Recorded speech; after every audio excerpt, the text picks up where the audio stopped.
Morning to all of you. इस session में हम ये बताएंगे MPTET वर्ग 3 Madhya Pradesh teacher eligibility test वर्ग 3 जो हुआ है उसमें जो मैथमेटिक्स पूछी जा रही है तो 15 नंबर के न्यूमेरिकल्स पूछे जा रहे हैं और 15 नंबर की पेडागोजी। तो मेरा जो पेपर था वो 7 मार्च 2022 को हुआ था। उस बेसिस पे मैं बता सकता हूँ आपको कि किस बेस पे क्वेश्चन आ रहे हैं। तो मैथ के क्वेश्चन आ रहे हैं तो 5 मार्च से 12 मार्च तक किस लेवल के क्वेश्चन मैथ के पूछे जा रहे हैं और आगे जो होने वाले हैं पेपर उसमें किस बेसिस पे आएंगे। तो यहाँ पे देख सकते हैं 7 मार्च को कौन कौन से क्वेश्चन पूछे गए थे वो मैं आपको सॉल्व करके बता रहा हूँ। सबसे पहला क्वेश्चन पूछा था पेरीमीटर से, area and perimeter. Perimeter and area, परिमाप और क्षेत्रफल से पूछा गया था। परिमाप एवं क्षेत्रफल। क्वेश्चन ये था कि एक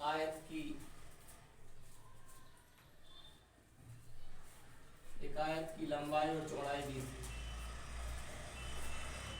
25 मीटर और 7 मीटर।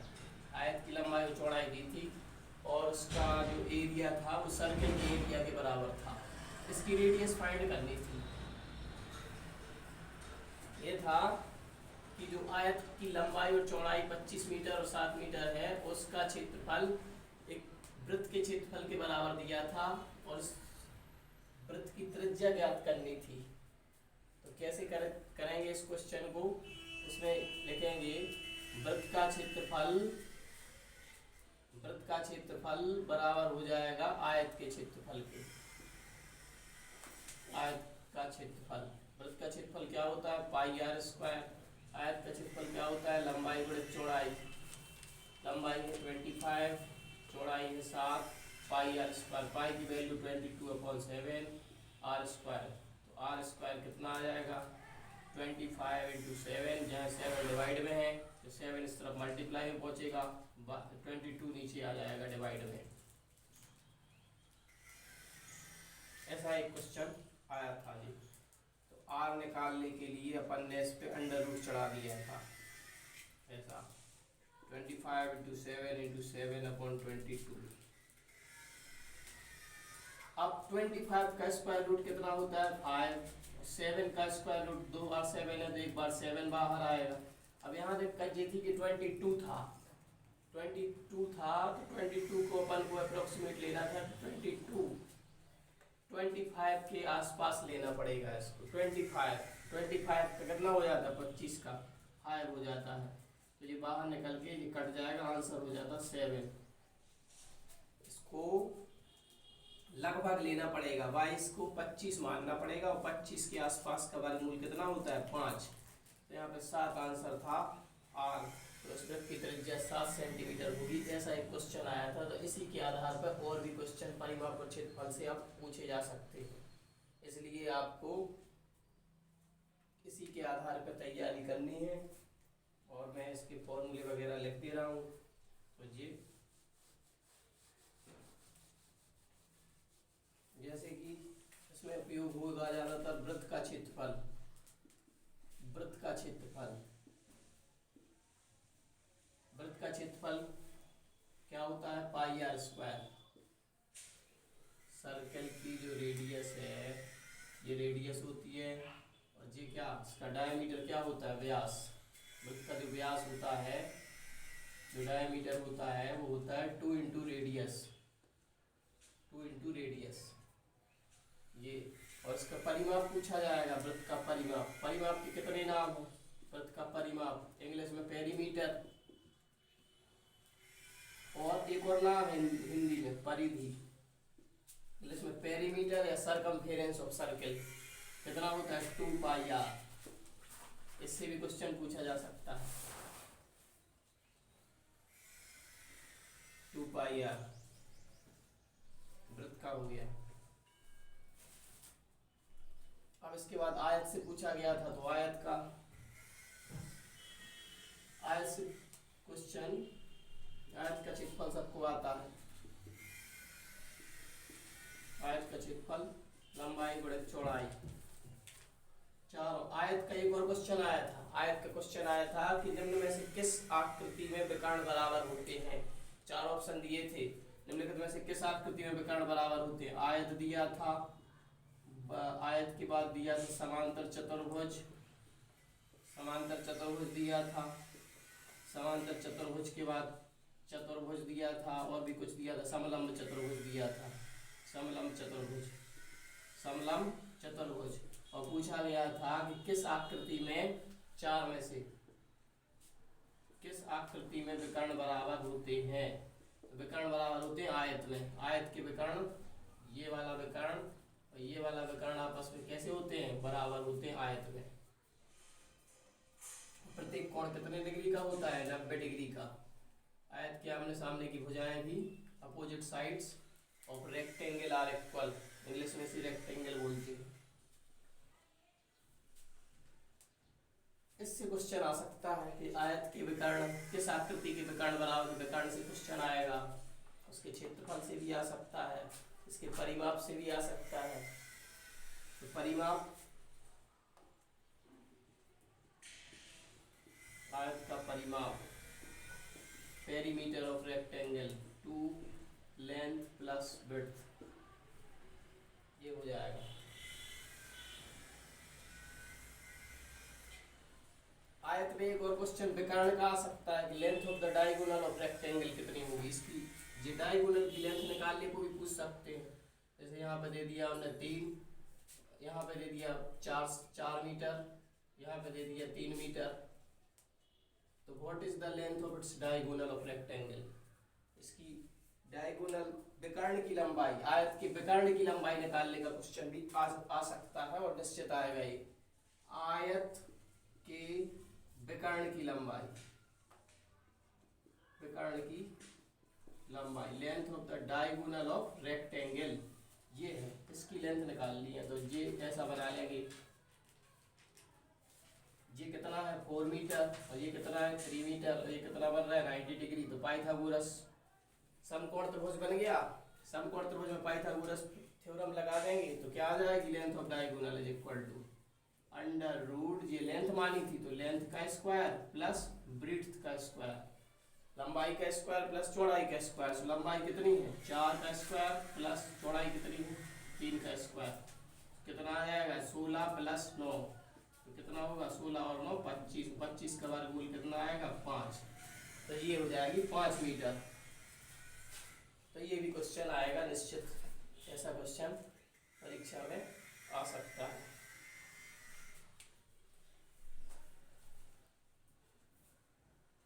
लेंथ ऑफ डायगोनल हो गया रेक्टेंगल में,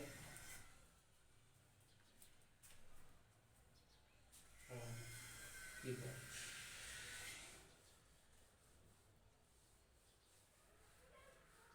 वर्ग से भी क्वेश्चन आ सकते हैं, वर्ग का परिमाप, वर्ग का परिमाप, वर्ग से भी क्वेश्चन आ सकते हैं। मेरे एग्जाम में जो 7 मार्च 2022 को हुआ था उसमें ये आया था कि निम्नलिखित में से कौन सी संख्या पूर्ण वर्ग है, ये आया था वर्ग में से। वर्ग और वर्गमूल टॉपिक था वो, वर्ग और वर्गमूल में से आया था एक क्वेश्चन, वर्ग एवं वर्गमूल। ये भी इसमें से एक क्वेश्चन आया था कि निम्नलिखित में से कौन सी संख्या पूर्ण वर्ग है। तो इसको पता करने की क्या ट्रिक है, इसमें ये देखेंगे जिस संख्या के इकाई के अंक 2, 3, 7, 8 हो वो कभी पूर्ण वर्ग नहीं होती। इकाई का अंक, यूनिट डिजिट, यदि किसी नंबर का यूनिट डिजिट 2, 3, 7, 8 है तो वो नंबर कभी भी पूर्ण वर्ग नहीं होती, पूर्ण वर्ग नहीं होती वो संख्या। जैसे कि स्टार्टिंग में 2, 3, 5 है, स्टार्टिंग में 2, 3, 0, 7 है, स्टार्टिंग में इसमें 7 है तो जी परफेक्ट स्क्वायर नहीं मानी जाएगी। तो 2, 3, 7, 8 इकाई के अंक पे यदि 2 हो, 3 हो, 7 हो, 8 हो तो वो संख्या पूर्ण वर्ग नहीं मानी जाएगी। बाकी तो आपको निकालना पड़ेगा पूर्ण वर्ग है या नहीं। जैसे कि ऑप्शन में आया, जैसे दे देंगे कि इनमें से कौन सी संख्या पूर्ण वर्ग है।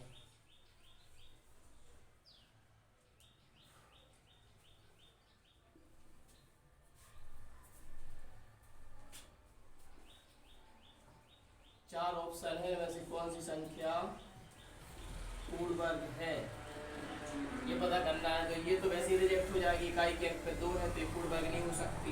इकाई के अंक पे इसमें कितना है 7 है तो ये भी पूर्ण वर्ग नहीं हो सकती। इकाई के अब इन दोनों में है टक्कर, ये कौन सी पूर्ण वर्ग होगी। तो जानते हैं कि 2500 50 गुणे 50 50 का वर्गमूल होता है, ये हो जाएगी 2500। तो ये किसी का नहीं होता है, तो ये सही है। कौन सी संख्या पूर्ण वर्ग है 2500 2500। तो ये क्वेश्चन एक पूछा गया था एग्जाम में, जिससे रिलेटेड और भी क्वेश्चन पूछे जा सकते हैं।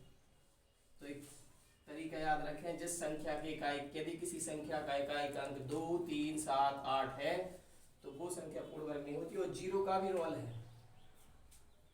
जीरो का रोल 3 बार जीरो हो 5 बार जीरो हो तो भी वो पूर्ण वर्ग नहीं मानेगी। लास्ट में जैसे कि अगर 1000 है तो 3 बार जीरो है लास्ट में, तो ये भी पूर्ण वर्ग नहीं होगी कभी। 5 बार जीरो हो 1 2 3 4 5 बार जीरो है तो ये भी कभी पूर्ण वर्ग नहीं होती। यानी कि यदि कोई नंबर 3 जीरो या 5 जीरो या 7 जीरो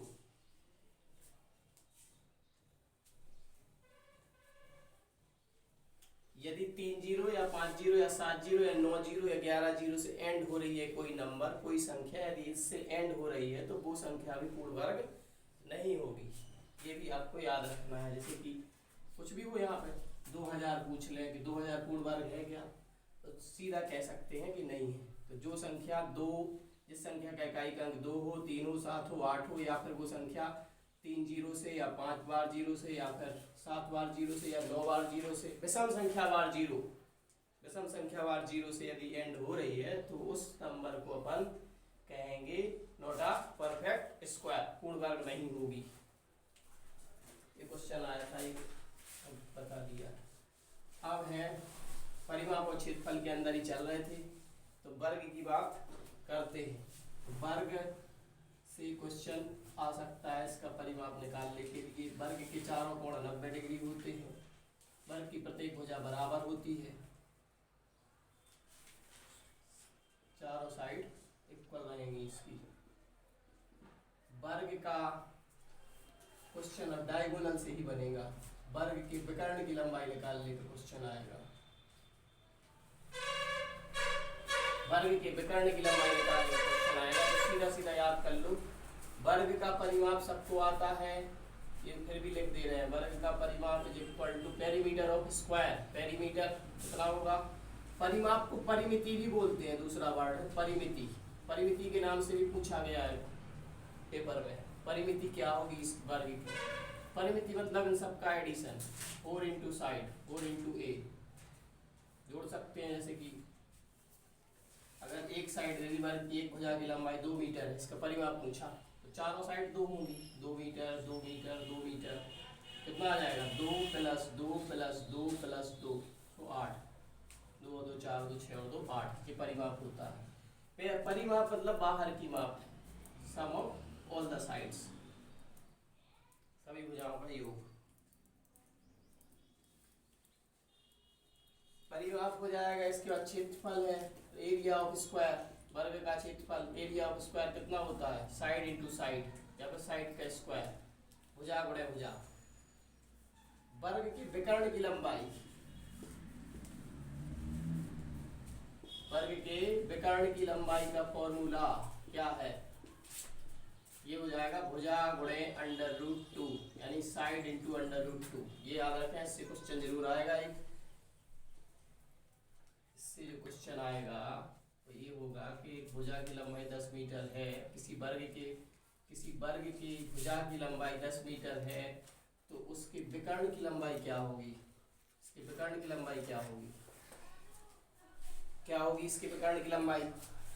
यदि वर्ग की किसी भुजा की लंबाई 10 मीटर है तो इसके विकर्ण की लंबाई क्या होगी, ऑप्शन में 10 मीटर 100 मीटर, तीसरा 10√2 मीटर, चौथा 10√2 सेंटीमीटर। तो अभी बताया कि वर्ग के विकर्ण की लंबाई निकालना है, तो भुजा में √2 का गुणा कर देंगे। भुजा कितनी है इसकी? 10 मीटर। तो 10 में कितने का गुणा कर देंगे? √2। आंसर आ जाएगा 10√2 मीटर। ये सही है। तो इससे क्वेश्चन आने वाला है जरूर। वर्ग में और क्या खासियत है? चारों भुजाएं तो बराबर होती हैं, प्रत्येक कोण समकोण होता है और साथ में इसके विकर्ण बराबर होते हैं और एक दूसरे को 90 डिग्री पर प्रतिच्छेद करते हैं। ये क्वेश्चन भी आ सकता है। वर्ग के विकर्ण एक दूसरे को समकोण पर समद्विभाजित करते हैं। समद्विभाजित का मतलब है कि यदि ये 8 है तो इतना 4 और इतना 4, ये दोनों समद्विभाजित करते हैं और समकोण पर समद्विभाजित करते हैं 90 डिग्री का एंगल बनाते हुए। ये तो वर्ग से क्वेश्चन था।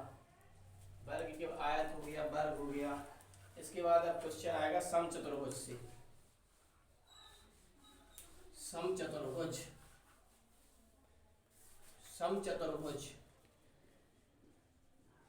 समचतुर्भुज को इंग्लिश में बोलते हैं रोम्बस।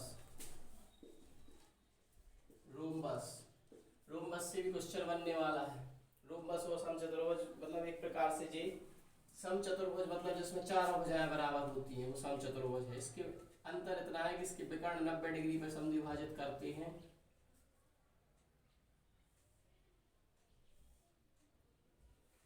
विकर्ण कितने करते हैं? 90 डिग्री पर समद्विभाजित करते हैं। ये चारों भुजाएं बराबर होती हैं। यह समचतुर्भुज। समचतुर्भुज से भी क्वेश्चन आ सकता है कि समचतुर्भुज का क्षेत्रफल क्या होता है।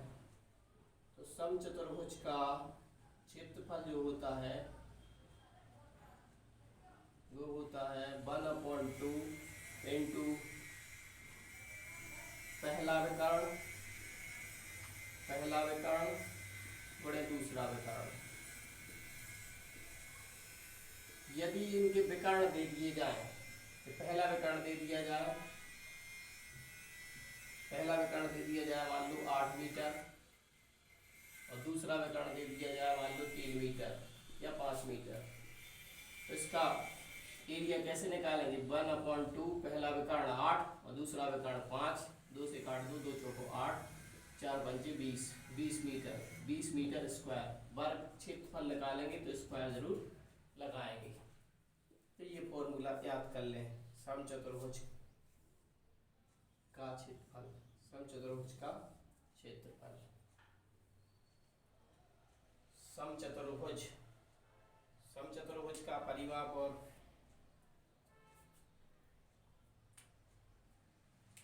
परिमाप तो वही होगा 4 गुणे भुजा, क्योंकि 4 भुजा एक सी होती। ये समचतुर्भुज का हो गया। समचतुर्भुज के बाद आएगा समलंब चतुर्भुज। इससे भी आ सकता है क्वेश्चन। समलंब चतुर्भुज, ये है समलंब चतुर्भुज, समलंब चतुर्भुज, समलंब चतुर्भुज। समलंब चतुर्भुज को बोलते हैं इंग्लिश में ट्रेपेजियम, ट्रेपेजियम। इससे भी क्वेश्चन आ सकता है। समलंब चतुर्भुज में क्या होगा? 2 पैरेलल साइड होती हैं, 2 नॉन पैरेलल साइड होती हैं इसमें। जैसे कि जे वाली साइड और जे वाली साइड पैरेलल है, इनको आगे बढ़ाएंगे तो कभी इंटरसेक्ट नहीं करेंगे। तो 2 समांतर भुजाएं होती हैं, 2 असमांतर भुजाएं होती हैं। समांतर भुजाएं कौन कौन सी होती हैं? ये दोनों। इन दोनों को आगे बढ़ा दोगे तो कट जाएगा। तो ये दोनों भुजाएं जो हैं, जे वाली और जे वाली भुजा होती है समांतर भुजा और जे वाली भुजा समांतर। 2 parallel side and 2 non parallel sides. ये होता है समलंब चतुर्भुज की पहचान। समलंब चतुर्भुज का एरिया निकालने के लिए ये 2 पैरेलल साइड है, इसको अगर ए मान लें और इसकी लेंथ को यदि बी मान लें और इनकी हाइट को यदि एच मान लें, तो समलंब चतुर्भुज का जो क्षेत्रफल होता है वो होता है 1/2 समांतर भुजाओं का योग, समांतर भुजाओं का योग गुणे ऊंचाई। Sum of parallel side into height, 1/2 sum of parallel side into height. Sum of parallel side, parallel side मान लो ये ए है और दूसरी बी है, तो इन दोनों का योग एडिशन कर देंगे और उसकी हाइट मान लो एच है तो इससे मल्टीप्लाई कर देंगे। जैसे एग्जाम्पल ले लें, एग्जाम्पल जैसे एग्जाम्पल में जी मान लो 8 सेंटीमीटर है और दूसरी भुजा जो है 5 सेंटीमीटर है, और इसकी हाइट यदि इसकी हाइट रहेगी यहाँ पे 90 डिग्री का एंगल बना रहेगा, हाइट शो करता है। यदि इसकी हाइट कितनी है, यदि इसकी हाइट 2 मीटर है तो इसका एरिया कितना होगा, तो इसी फॉर्मूले में लगा देंगे कितना 1/2 sum of parallel side, sum parallel side का जोड़, पैरेलल साइड कौन बची 8 और 5, तो 8 और 5 का जोड़ कर देंगे और उसमें जो हाइट है, हाइट कितनी है 2, उसका गुणा कर देंगे। समांतर भुजाओं का योग, समांतर भुजाओं का योग गुणे ऊंचाई, ऊंचाई थी 2 मीटर, 2 से 2 कैंसिल हो जाए, 8 और 5 13 मीटर स्क्वायर इसका क्षेत्रफल निकल आएगा। तो ये फॉर्मूला इसमें याद रखना है। फॉर्मूला भी पूछ सकते डायरेक्ट, फॉर्मूला भी इसका पूछा जा सकता है डायरेक्ट। तो ये था समलंब चतुर्भुज। समांतर चतुर्भुज की बात करें लास्ट, समांतर चतुर्भुज की यदि बात करें,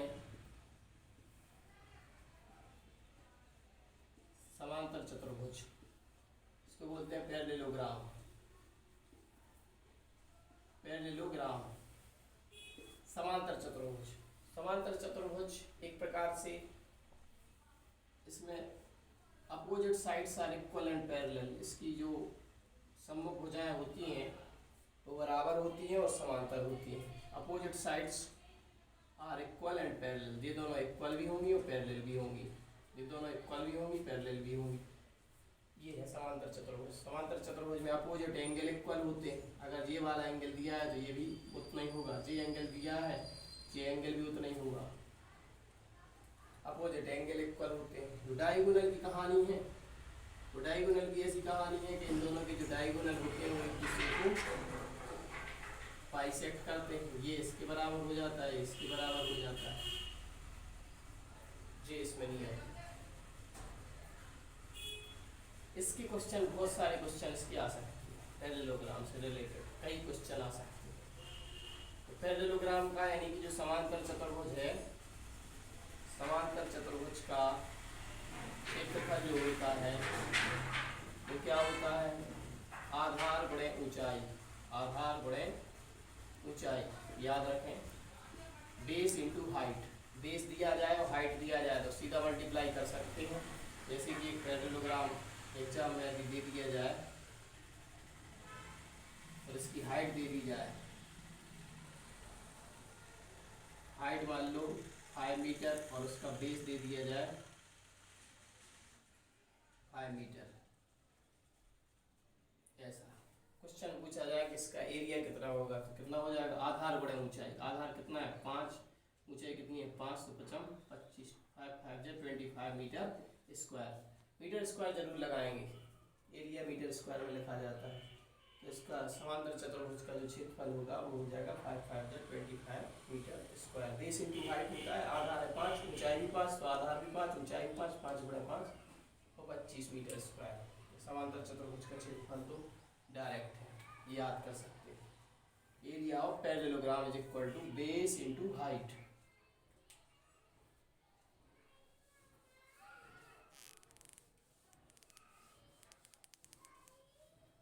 समांतर चतुर्भुज से दूसरा क्वेश्चन जो बनता है वो एंगल का बनता है। एंगल का बन सकता है कि जी आया था मेरे पेपर में 7 मार्च 2022 को कि यदि ये x है और ये वाला एंगल 3x है, इधर a था, यहाँ b था, यहाँ c था, यहाँ d था, तो पूछा था x की वैल्यू क्या होगी, x की वैल्यू क्या होगी। ऐसा क्वेश्चन आया था कि इस क्वेश्चन में x की वैल्यू फाइंड कीजिए। ये कुछ देना जरूरी नहीं है, लिखे भी हो सकते हैं नहीं भी लिखे हो सकते हैं। x की वैल्यू निकालना, इतना डायग्राम बना था और पूछा था x की वैल्यू क्या होगी। तो अभी बताया था ये पैरेललोग्राम है, उसमें लिखा रहेगा कि ये पैरेललोग्राम दिए गए समांतर चतुर्भुज में x का मान क्या होगा। तो समांतर चतुर्भुज की कहानी थी कि इसके अपोजिट एंगल इक्वल होते हैं, सम्मुख कोण बराबर होते हैं। तो यहाँ पे 3x है तो यहाँ भी कितना हो जाएगा 3x, यहाँ पे x है तो यहाँ पे कितना हो जाएगा x। अब चारों का टोटल कितना होता है 360, चारों एंगल का जोड़। तो 3x x plus 3x plus x plus 3x, चारों एंगल का जो टोटल होता है वो होता है 360। 3 और 1 4 और 3 7 और 1 8x, 3x और 3x 6x, 6x और 1x 7x, 7 और 1 8x, 8x is equal to 360। तो x is equal to 360 upon 8। Cancel कर सकते हैं 4 से, 4 नाम 36, 4 दूनी 8, 90 में 2 का भाग 45 डिग्री आंसर। x की वैल्यू आ जाएगी 45 डिग्री। ऑप्शन ढूंढ लेना, टिक कर सकते हैं। 90 डिग्री, 45 डिग्री, 60 डिग्री, 70 डिग्री। कौन सा आंसर सही है? x की वैल्यू 45 डिग्री। इस टाइप से क्वेश्चन समांतर चतुर्भुज में आ सकता है।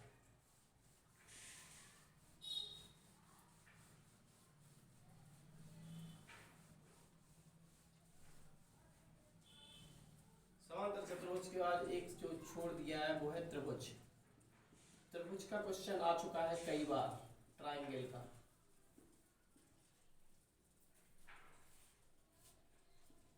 ट्रायंगल का जो क्वेश्चन है वो आ चुका है। ट्रायंगल का एरिया निकालने का क्वेश्चन आ सकता है कि जो जैसे मान लो जो बेस दिया है 3 मीटर का बेस दिया है, इसकी जो हाइट दी वो 4 मीटर, इसका एरिया पूछा जाए। तो त्रिभुज का क्षेत्रफल क्या होता है? त्रिभुज का क्षेत्रफल एरिया ऑफ ट्रायंगल जो होता है वो होता है 1/2 इंटू बेस इंटू हाइट, 1/2 गुणे आधार गुणे ऊंचाई। ये होता है त्रिभुज का क्षेत्रफल निकालने का formula. Area of triangle is equal to 1/2 into base into height. तो इसका बेस कितना है अपने पास? बेस है अपने पास 3 और हाइट कितनी है 4। 2 से 2 बार कैंसिल, 3 2 जा 6 मीटर स्क्वायर इसका क्षेत्रफल है। ऑप्शन टिक कर सकते हैं इसको ढूंढ के। ये त्रिभुज का क्षेत्रफल है। ऐसा ना देखिए ट्रायंगल ऐसा भी दे सकते हैं, ऐसा यहाँ पे 90 डिग्री दिया जाएगा, हाइट अलग से मेंशन नहीं करी जाएगी, यहाँ पे लिखा रहेगा 3 मीटर और 4 मीटर। ऐसा भी दे सकते हैं क्वेश्चन। ये समकोण त्रिभुज है। एक और त्रिभुज होता है ये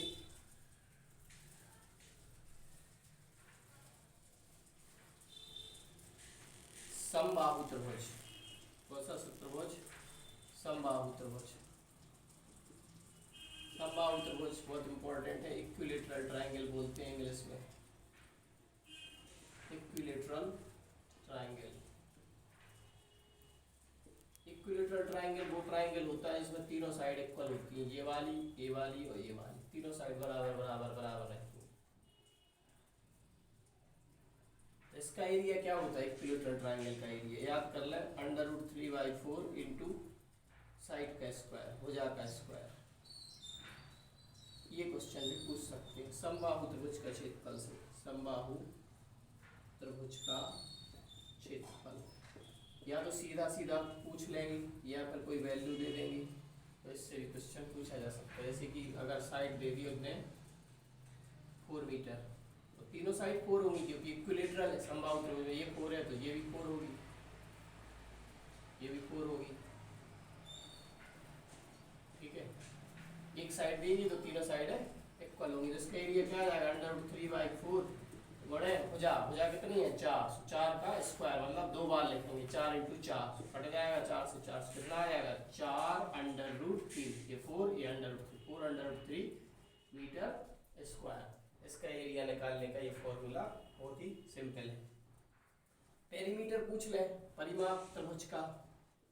त्रिभुज का परिमाप होता है तीनों भुजाओं का योग, तीनों भुजाओं का योग, sum of all the side,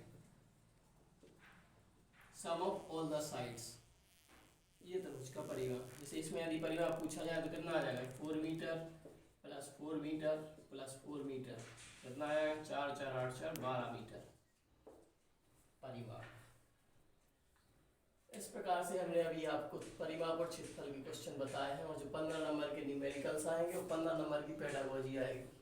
pedagogy आपको पढ़ लेना है। शिक्षण विधियों से क्वेश्चन आए थे कि गणित में कौन सी विधि का ज़्यादा इस्तेमाल होता है, आगमन निगमन, ये पढ़ लेना। आगमन निगमन विधि के दूसरे नाम भी क्या हैं और किन नामों से जाना जाता है। ह्यूरिस्टिक विधि आई थी, ह्यूरिस्टिक विधि क्या होती है, ह्यूरिस्टिक विधि का अर्थ क्या होता है। द ह्यूरिस्टिक का अर्थ होता है खोज करना, ह्यूरिस्टिक विधि है।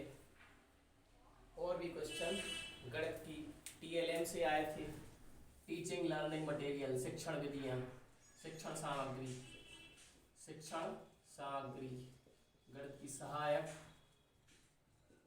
शिक्षण सामग्री, TLM से क्वेश्चन आए थे। कौन कौन से TLM गणित में यूज करते हैं।